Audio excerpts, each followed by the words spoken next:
Sa tutorial natin ngayon, we will try to solve the reactions of this beam. Now, before we start, let's model the beam first dito sa app natin so that we can check immediately kung tama yung mga sagot natin. So, fixed-ended yung beam natin, tapos merong internal hinge dito sa point B, which is 6 meters from A. So, add mo lang to, then click this one. Ito yung internal hinge. So, this is applied at 6 meters. Then, yung fixed support, ito yan. I-add mo lang sila sa each end. Then, for the applied loading, we have a uniform load from point A up to point B. So, this is 6. Ito rin. Yung distance is also 6. Then, we have a triangular load which is acting from point C to D. Now, point C is 7 meters from the left, then 1 meter naman from point E. Modify ko lang yung triangle. Ayan. So, mas nakascale na yung figure. So, dito naman, we have an applied load which is triangular. So, from 7 meters, then 1 meter naman from the right. So, equal to 1. Then, the starting load is 0, tas nag-increase siya patungo sa 10. So, 0 to 10. Ayan. So, ito na yung beam reactions natin. We have 64.12. Yan yung moment at A, which is acting counterclockwise. Then, yung moment naman sa point B is equal to 66.56. So, let's try to obtain the following values using the 3-moment equation. Now, since sa example natin, we have an internal hinge at point B, we cannot make a 3-moment equation that would pass through the internal hinge. So, ito usually yung mistake ng students. So, di ba, essentially, sa 3-moment equation, dito sa fixed ends, we need to draw an imaginary span. So, lagay tayo ng imaginary span dyan. Tapos, dito rin. Now, let's try to label the imaginary span as 0.1. Because for the 3-moment equation, we need our points along the elastic curve. If we will simulate the movement of the beam, this will be subjected to negative bending, saka ito rin. So, parang ganito. Negative bending, tas yung internal hinge, pupunta na dyan. So, itong beam na nasa right side, sasabay din yan. Magde-deflect. Tas ito yung value ng deflection at point C. Magmi-meet silang dalawa. So, this is therefore, label na lang natin as H. Ayan. So, we have our point 1 sa imaginary span. Our second point is andito sa point A, sa fixed support. Then, our third point is sabihin natin dito sa internal hinge. Then, the fourth point is dito naman sa point E. Then, our last point is dito sa imaginary span. Now, we can use point 1, 2, 3 for this span. Then, we can also use point 3, 4, 5. Then, we can form the 3-moment equations para sa points na to. 3 points talaga. Kaya, tinatawag siyang 3-moment equation. Now, the question is, bakit sir na hindi pwede yung 2, 3, 4? Diba 3 points yan? Ito naman, saka ito. 3 points yan. Ba't hindi yan pwede? Now, bakit? Hindi yan pwede kasi merong discontinuity sa rotation. Notice na itong point C, internal hinge yan. So, this is separated into 2 members. So, kaya hindi pwede nating gawing 3 points na isasama natin yung internal hinge. Kailangan yung last point is the internal hinge to account for the continuity. So, parang for span AB lang, and then for span BE. So, remove na lang natin to. Now, let's try to form the equation para sa point 1 to 3. Now, yung point 1 is in the imaginary span. So, therefore, the value of M1 will be equal to 0. So, sulat ko lang for reference yung extended 3-moment equation. we have M1 L1 plus 2 M2 multiplied by L1 plus L2. Now, yung label niyan, hindi necessarily M2 always. As long as yan yung middle point sa tatlong points na napili mo. Then we have plus M3 L2 plus the 3 moment equation factors. Ito sila. So, 6A1 bar A1 as well as this one. Then, equal yan to 6EI multiplied by H1 over L1 plus H3 divided by L2. Ayan. Now, considering the first 3 points, 1, 2, 3, this is our span 1. So, essentially, yan yung L1, imaginary. Therefore, this term will cancel. So, we are left with 2M2. Now, essentially, M2 is the moment at point 2, which is the moment reaction at point A. Then, L1 plus L2 naman is imaginary 0 plus 6. Ito yung second span from point 2 to 3. So, 0 plus 6. Nilagay ko lang yan for emphasis. Then, plus M3 multiplied by L2. However, since alam natin na point B is an internal hinge, 0 yung moment dyan. Therefore, this term will also cancel. So, wag na nating isali yan. Lagay ko na lang as annotation, the moment at the internal hinge is equal to 0. Ayan. So, plus na lang the 3 moment equation factor. Now, for the first span, 1 to 2, imaginary yan, so walang 3 moment equation factor para dyan. But for point 2 to 3, we have a uniform loading. Therefore, we can apply the formula WL cubed divided by 4. But again, as much as possible, don't try to memorize formulas. If you can use one formula and then incorporate it into integral calculus para makuha mo na yung ibang formulas. So what I'm referring to are the following formulas. Ito yung formula for any concentrated load applied at a point. So for example, we have this span.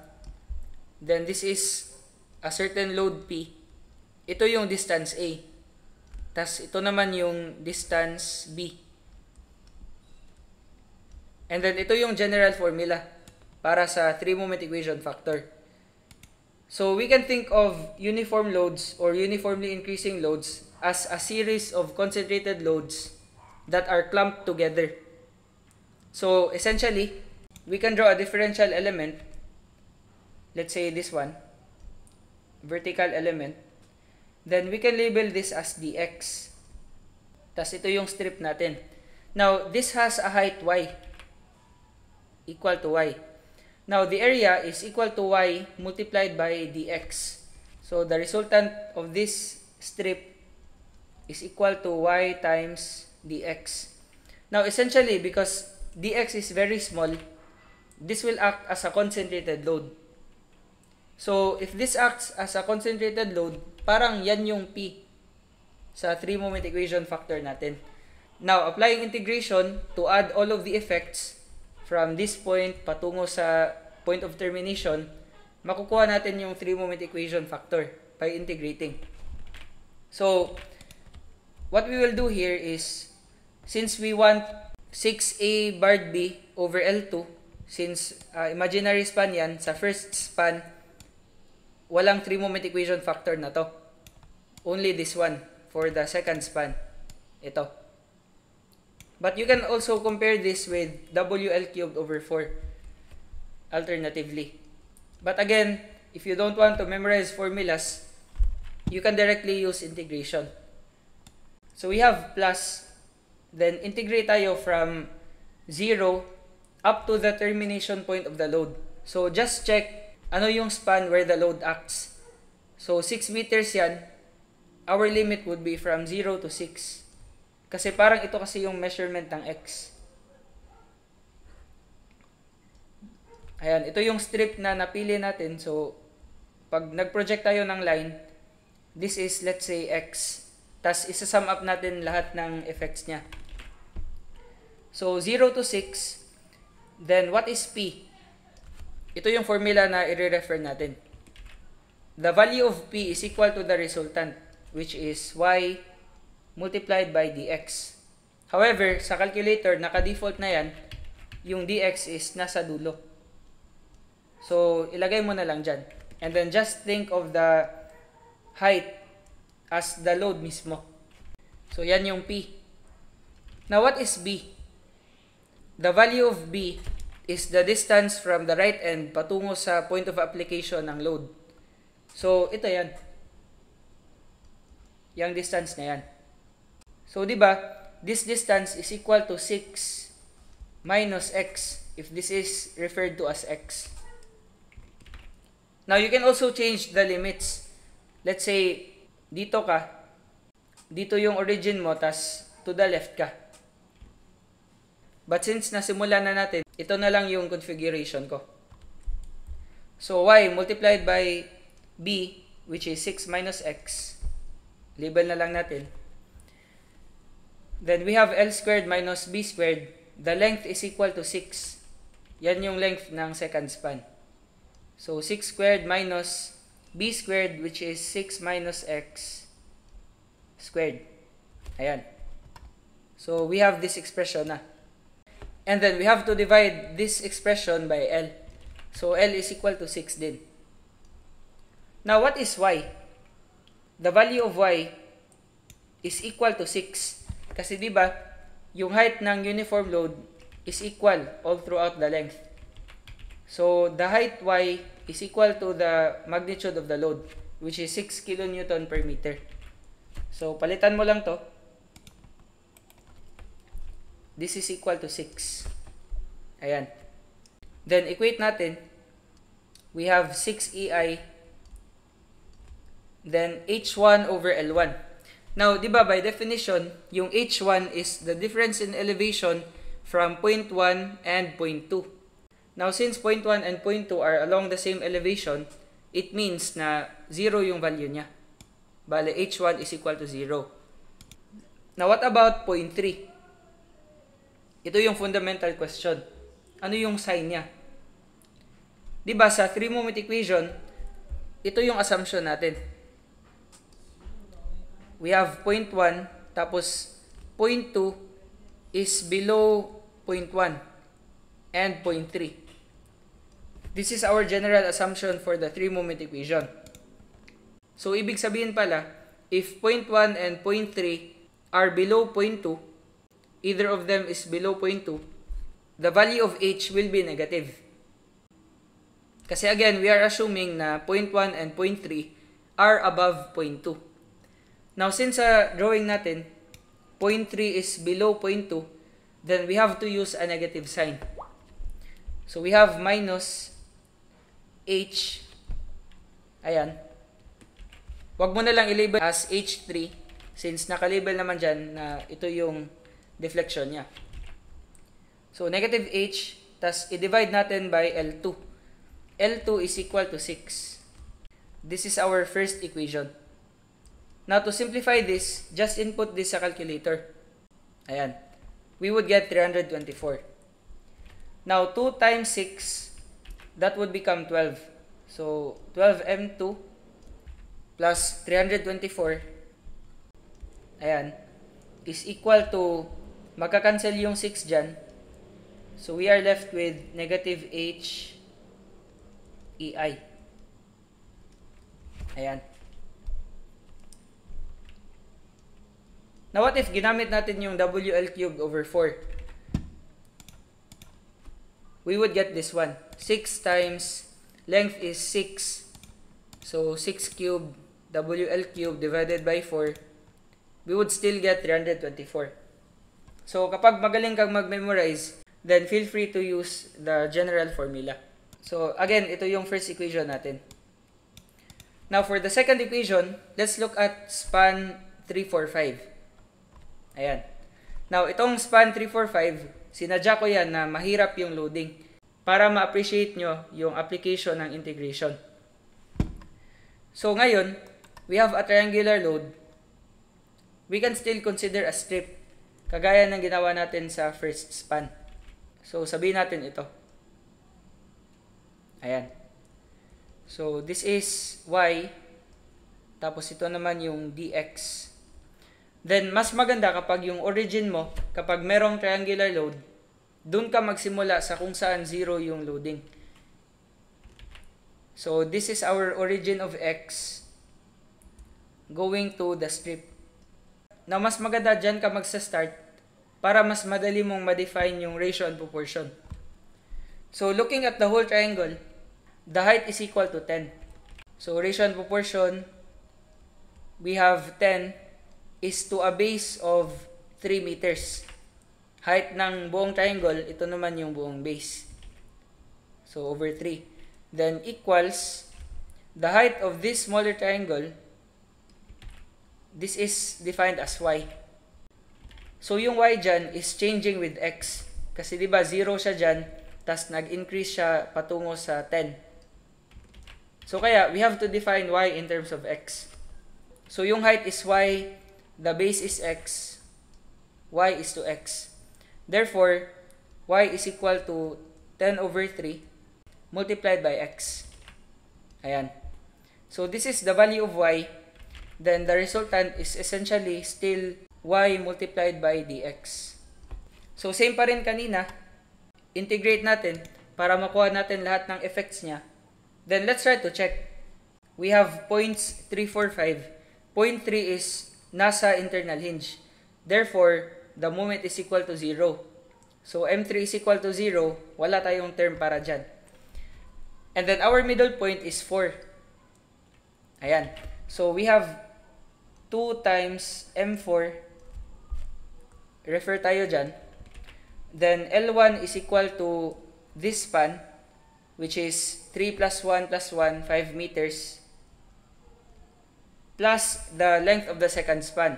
The second span, from point 4 to 5, horizontal distance, since imaginary yan, this is essentially 0.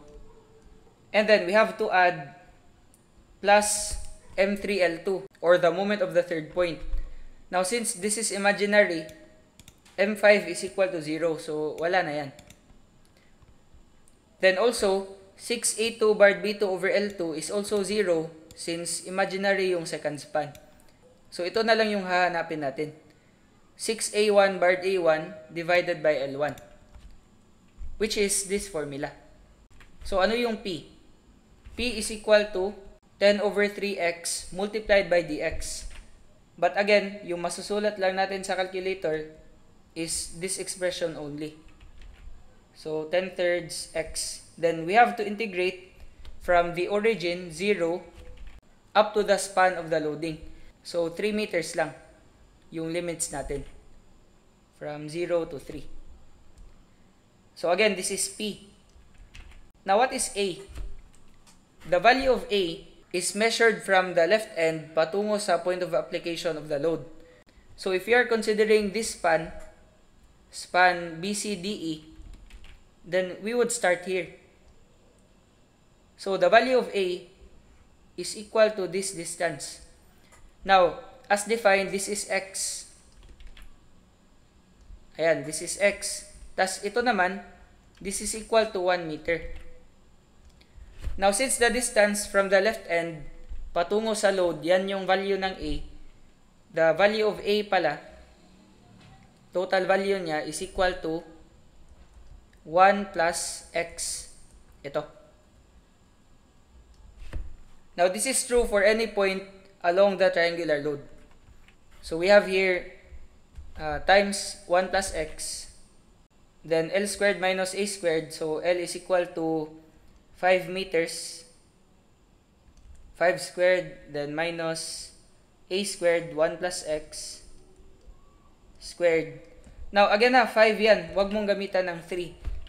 Yung 3 dyan only defines the limits of the triangle. And then, we have to divide this by L, which is equal to 5. So, input mo na lang yan sa calculator. You would get a value of 131.1. Then, equals 6 EI. Then, multiplied by negative H divided by 5. Now, yung 5 dyan is equal to L1. Ayan. Then, H naman is negative. because point 3 is below point 4. An endpoint is below the middle point. Kaya negative yan. So simplifying this, again, this expression is 131.1 plus. Then 2 times 5, we would get 10. So 10m4 plus 131.1 is equal to 6ei multiplied by negative h divided by 5. Ayan. So leave it as is na lang. So this is now our second equation. Now let's check kung ilan yung unknowns natin. Di ba wala tayong m2, we don't have h, we also don't have m4. So we have 3 unknowns. So kulang yung equations natin kasi yung nabuong equations lang natin are only 2 equations. So saan kukunin yung remaining equations? Tingnan natin ulit yung internal hinge. So di ba kapag merong internal hinge, this can be split into 2 members. So we would have a member like this. Tapos ito naman sa kabilang side. Ayan. So kapag merong internal hinge, then di ba at point B meron din tayong reactions diyan. So let's say dito meron siyang reaction na upward by. Doon sa kabilang side naman, it will act the opposite direction. So let's say this is acting downward. Ayan. Now, di ba alam natin na yung by, equivalent yung values nila to maintain internal equilibrium. Now, dito sa point A, we have a moment reaction. So, sabihin natin MA, tas ito naman ME. Now, aside from the moment reaction, meron din tayong vertical reaction. So, this is AY, tas ito naman, this is EY.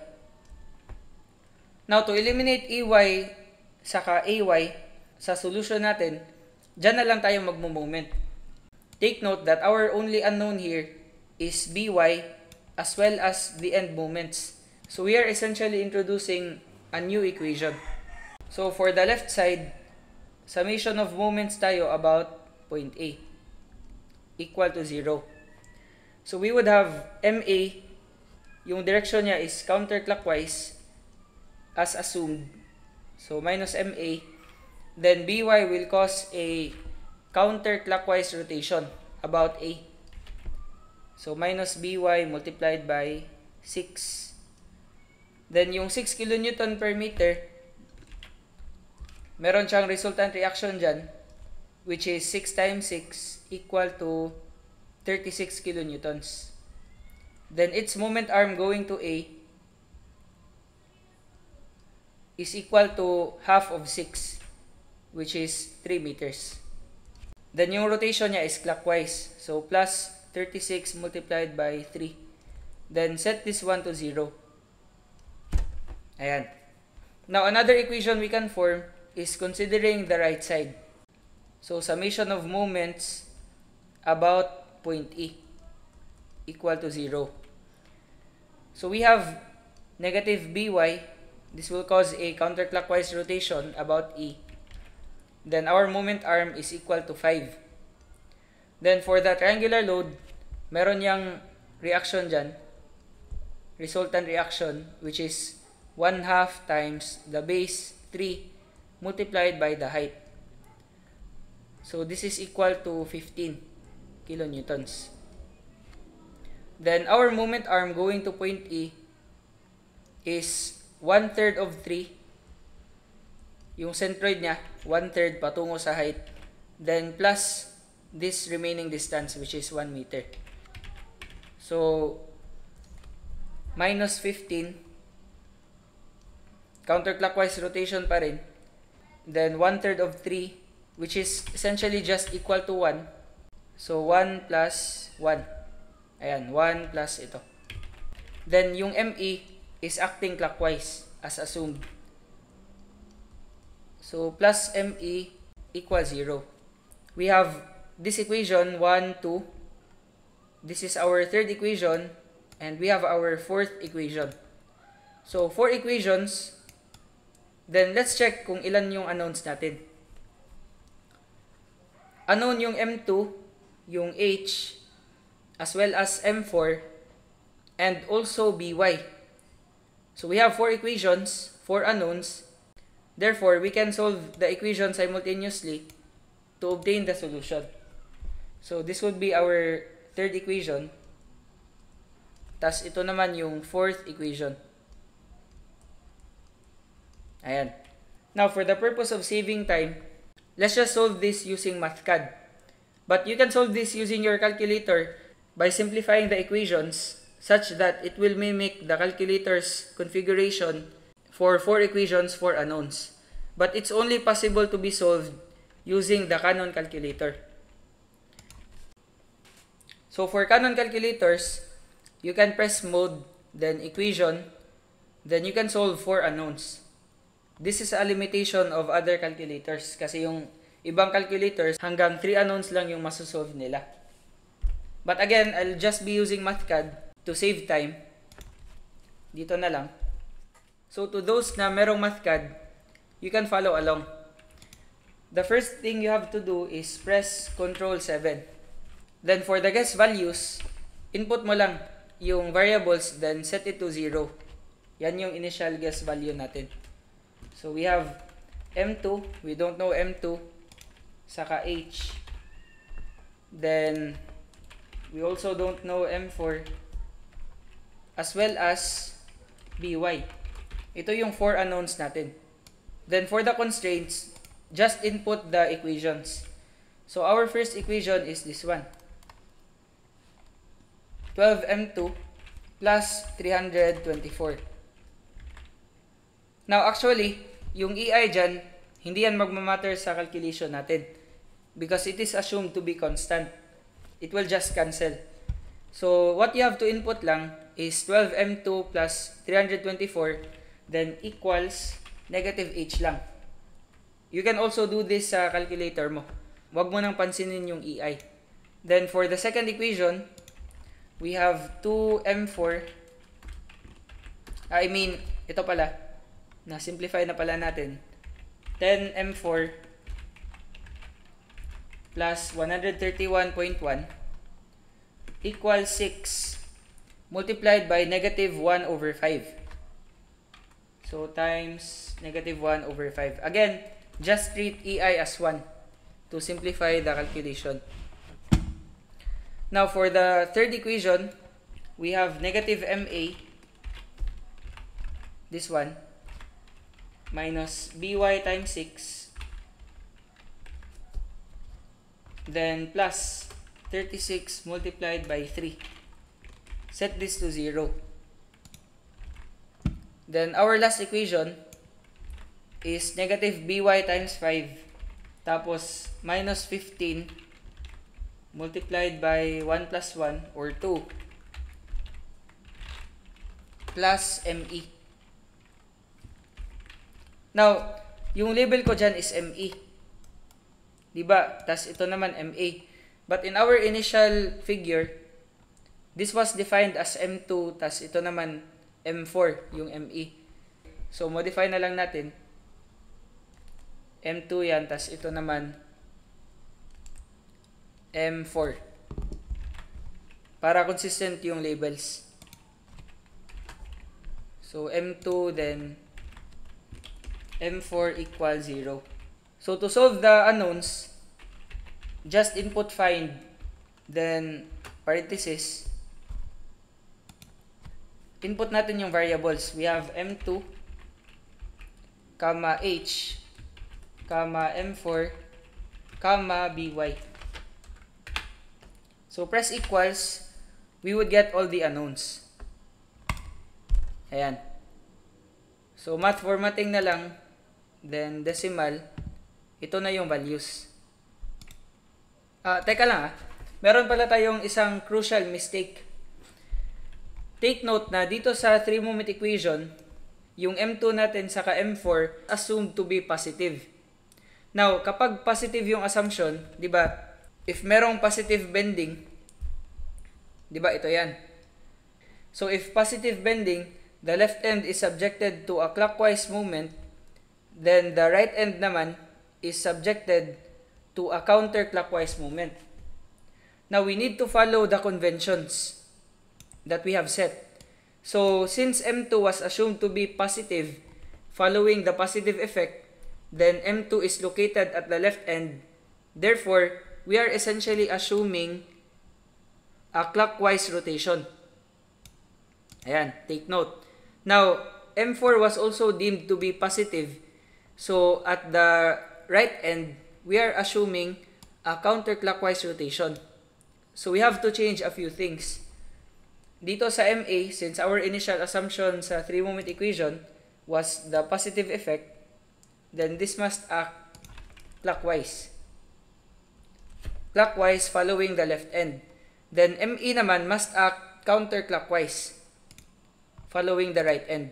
So, modify lang natin. Ito yung direction ng ME. So, kapag ito yung direction, essentially, may magbabago sa equations natin. So, yung negative M2 will already become positive since clockwise yung rotation niya. Ayan. Then, dito naman, summation of moments about point E, itong M4, this will become negative. Negative because counterclockwise yung rotation. Minus. Ayan. So, inputting these equations dito sa MathCAD, makukuha na natin yung reaction. So, again, we have 12M2 plus 324 is equal to negative H.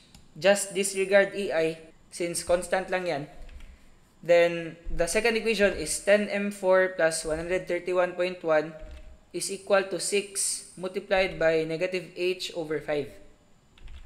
This one. Then, this is our third equation, M2 minus BY times 6 plus 36 multiplied by 3 equal to 0. Then, minus BY times 5 minus 15 times 2. Ayan. Then, again, minus M4 following the positive effect. So, this is our fourth equation. So, solving the four equations simultaneously, we would get the following values. So, copy ko na lang to. Ayan. So, M2 is equal to negative 64.122 kilonewton meter. Then, H naman, this is the deflection doon sa internal hinge. So, 445.46. The unit is KNM cubed divided by EI. Since wala tayong EI na in-input. Now, positive yan, it means na tama yung assumption natin na nag-deflect siya downward. Yan yung ibig sabihin yan. Then, M4 naman, this is equal to MA, tas M4 is equal to negative 66.565 kilonewton meter. This is equal to ME. Ayan. Then, BY naman, ito essentially yung reaction doon sa internal hinge pag kinat natin. This is 7.313 kilonewtons. Ayan. Now, MA and ME are both negative. Therefore, this would follow the negative effect. Ayan. So, di ba, kapag positive bending, ito yung orientation ng moments. Kapag negative bending naman, magiging opposite yan. Ito yung magiging counterclockwise, ito naman yung magiging clockwise to cause this type of bending. So, if negative bending happens, we have the negative effect. Therefore, at the left end, counterclockwise, sa right end naman is clockwise. Therefore, the actual reactions of the beam would be paganto. M2 following the negative effect, this is counterclockwise sa point na to. So, MA is equal to 64.122. And then, 64.122 yan. For M4 naman, we have negative 66.565. This would be clockwise doon sa right end, considering the negative effect. So, this is ME. Ayan, clockwise. So, the value is 66.565.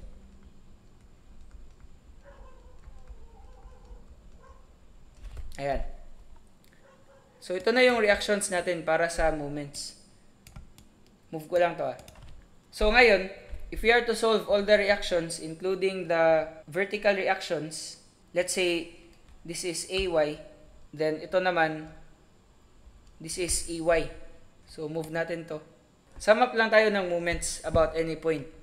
So, summation of moments about, let's say, sa point E, we would have AY, this one, multiplied by the moment arm, which is 11, yung buong span na yan.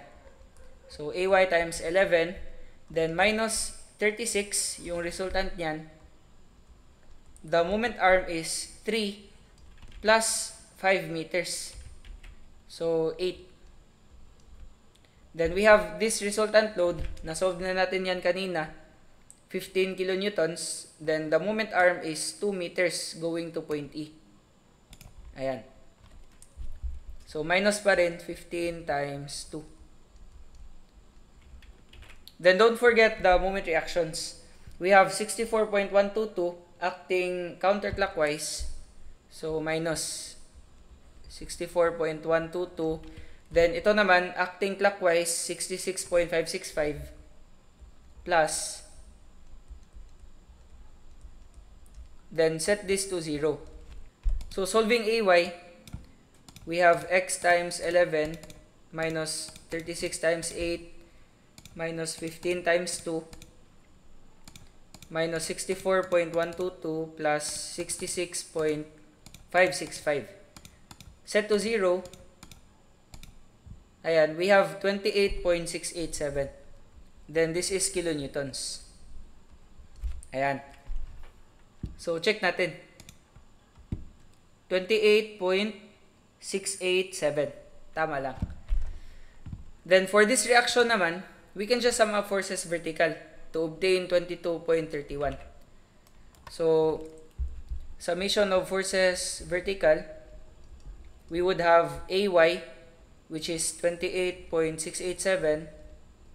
Then, subtract all the vertical loads, minus 36, resultant of this one. Then, minus 15, resultant of the triangular load, plus EY, equals 0. So, this would become 36 plus 15 minus 28.687. We would get 22.313. Then, this is in kilonewtons. Ayan. So, ito na lahat ng reactions. The vertical reactions and the moment reactions. So, a key thing to remember lang, you cannot apply the 3-moment equation if discontinuous na yung beam or lumagpas ka sa internal hinge.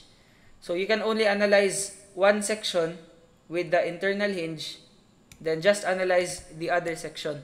You cannot pick points 2, 3, 4 because it already passed the internal hinge. So, key concept yan. Then, again, the third and fourth equation were taken by cutting the beam. Kasi alam natin na sa internal hinge, equal lang yung forces nila dyan. Yung reaction pag nag-cut tayo. Sige, so pasensya na, medyo natagalan tayo kasi nakaligtaan ko yung sign ng moments. Again, it's very essential to tie the 3-moment equation to the positive effect of bending and the negative effect of bending. Kasi ito kasi yung initial assumption natin. So I hope na meron kayong natutunan and that this would help you sa plates ninyo or mga quizzes. Salamat sa pagkikinig.